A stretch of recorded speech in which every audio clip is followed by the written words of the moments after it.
Hello guys, তো আজকে আমি প্রথম ব্লগ ভিডিও করছি। তো আমার বোনকে আমি রাধা ঠাকুর সাজাবো আজকে আজকে আজকে আমার বাড়িতে কেউ নেই, মা বাবা সবাই মানে যে যার ব্যস্ত কাজে চলে গিয়েছে। বেশিরভাগ সময় আমার মা বাবা যখন কেউ বাড়িতে থাকে না, তখন আমি আমার বোনকে সাজাই, বাবার বোন আমাকে সাজাই। করবো বাড়িতে একা কেউ নেই, তো আমরা দুজনে হয়ে টাইম পাস করি। তো এখন আমি আমার বোনের মাথা বাঁধছি।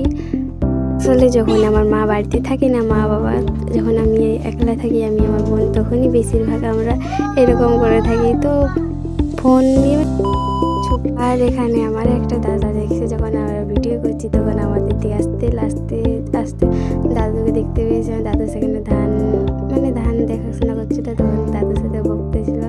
আমরা সব ভাই বোনই সবসময় দাদু বা ঠাকুমাকে দেখলে লাগাই দিচ্ছিল বিয়ে দেবো। এভাবেই দাদু ঠাকুমাদের সাথে আর দিয়ে দাদা আমাদের কাছকে আসছে। আমি বলছি কি বল, আমি যখন দেখছি বুঝতে ক্যামেরা চালু